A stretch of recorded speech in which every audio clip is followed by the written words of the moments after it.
guys, what's up? It's Angie B, and welcome to the Exodus Group channel, where we are empowering those who have been shunned from high control religions. And today is another story time. It's another story time for me. As you know, if you follow my channel on Instagram, Facebook, or even here on YouTube, I thank you. I'm gracious for you, and I have so much gratitude for you. Please like and share this and subscribe, because it does help those algorithms find me, and you are supporting us through that. So if you follow us on any of the stories or social media networks, you realize that, or you see that I tell a lot of stories because we all are going through something, and we're all just learning here. Being in a high control religion from your childhood, that is just one of those things where you've learned so much that you really didn't need. But you have this here, and now you kind of spend your adulthood still learning. Hi. So this is one of those things where I want you to be encouraged that you're not the only one going through this. You're not the only one that's going through things. And I remember in the organization, they would always tell you, hey, you're the only one, you're the only one, you're not the only one. And that couldn't be further from the truth. And that's why I share my life and share my life stories, because yeah, you're not alone. You're not alone. So I got a question the other day from someone that asked me, what's the one thing that still haunts you or still bothers you coming and being out of the religion for 20 years? And for me personally, and you on my page on Mother's Day, you'll probably get it, is my mother. And the relationship I have had with my mother. Now, we all know, or if you're in the organization or been in the organization or studied Jehovah's Witnesses before, Jehovah's Witnesses rule is very, very strict when it comes to those who are not, and who have been, and who have changed their mind, as they say it, to not be Jehovah's Witness anymore.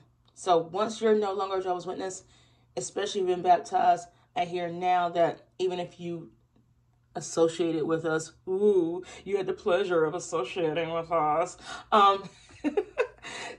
that if you associated with us at that time, then you're kicked out. Like, if you no longer believe, and you don't believe this is the organization, you don't believe this is the truth, you've been kicked out. And they just don't talk to you at all. Like, you are no longer exist. I no longer exist. And so the one thing I definitely still need to work on, still need to have grace with myself with, is the issues with my mother.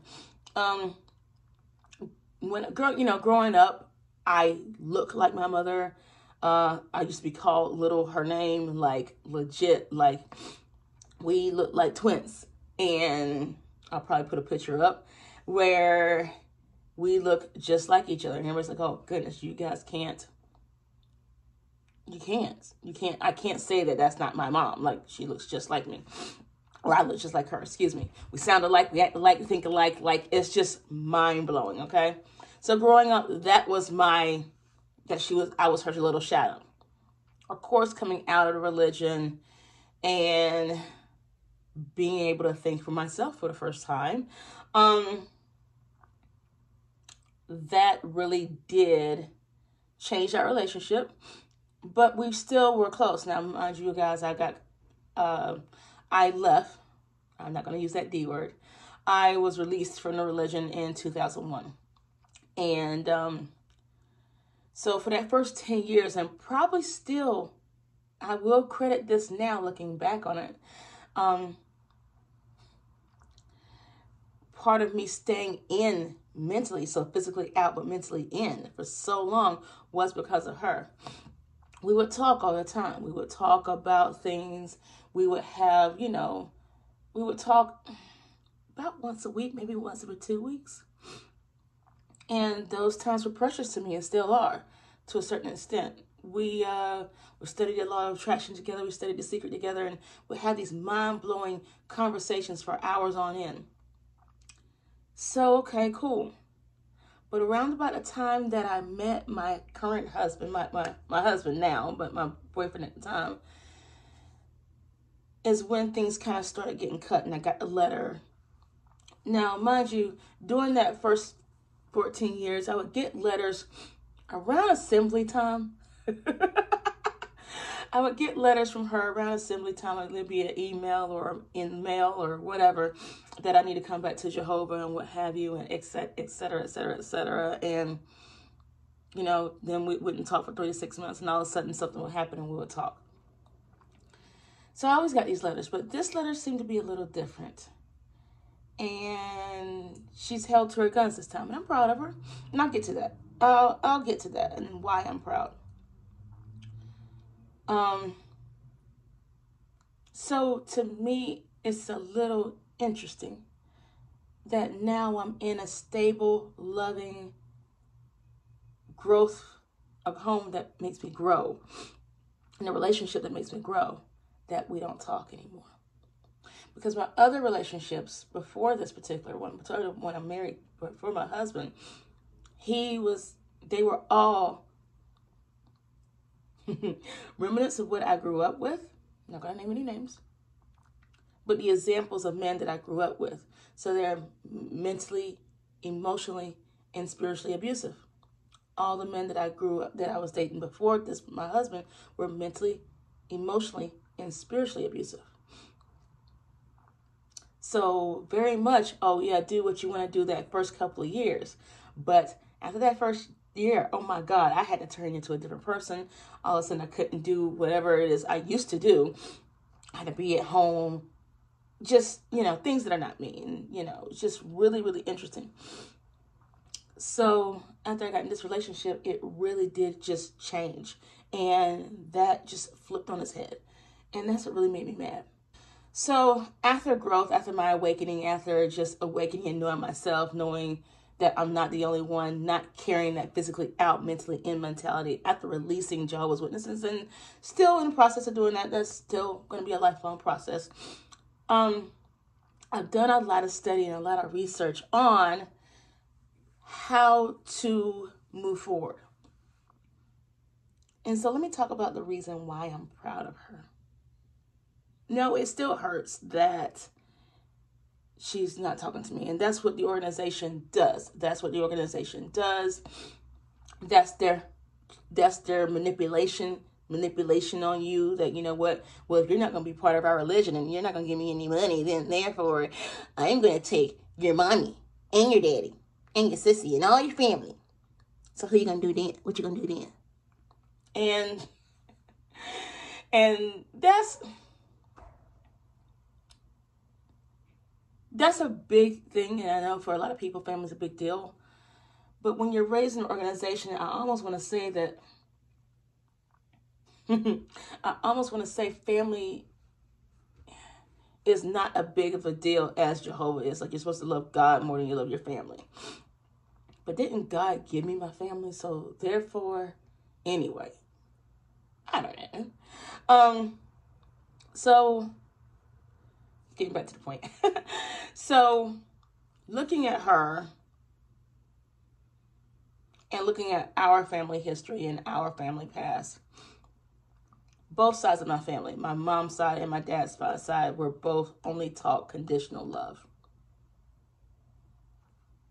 They were only taught that. I'm not going to go into it. I'm not going to go into the family history. But looking back on it, my family on both sides, my grandmothers, and the stories that I hear, were all taught conditional love. Some of us has gotten out of that. I have some other family members that, are unconditional love people, and I talk to them on the regular and love you. But I also realize that the conditional love, she only gave me the love that she only knew how to give. She only loved me the only way she knew how. That doesn't mean it doesn't hurt. She only loves me the only way she knows how to. Yes, it's on her to grow and change. However, that is still her decision. And I have to allow her to do that, to grow, to be willing to change. And if that change isn't coming, then okay. That is still her decision. She also grew up very fearful and she grew up in a Jehovah's Witness. She grew up in Jehovah's Witnesses before she even knew Jehovah's Witnesses, basically. So therefore, that mindset is something that she knows. A lot of us only get back what we know, and we are scared to change because change is scary. You all heard that, most of us have heard that, stay with the devil, Well, we might know there's something different. Change is scary. So I'm proud of her only because she's doing what she knows how to do. And in that, she's honoring herself. I also had to come up with a second thing is that, and my husband came up with this, or nothing come up with this, but he told me this one day. So I was having a good cry and probably with his family and saw how much his family loves his family so completely different. But anyway, another story. And he looked at me, he said, if it wasn't for your mother being your mother and treating me the way she has, and still does, you wouldn't be the strong woman you are today. Now that helps for me. We can't use that for all cases, I know. But for me personally, that really did just like, you know what? You're right.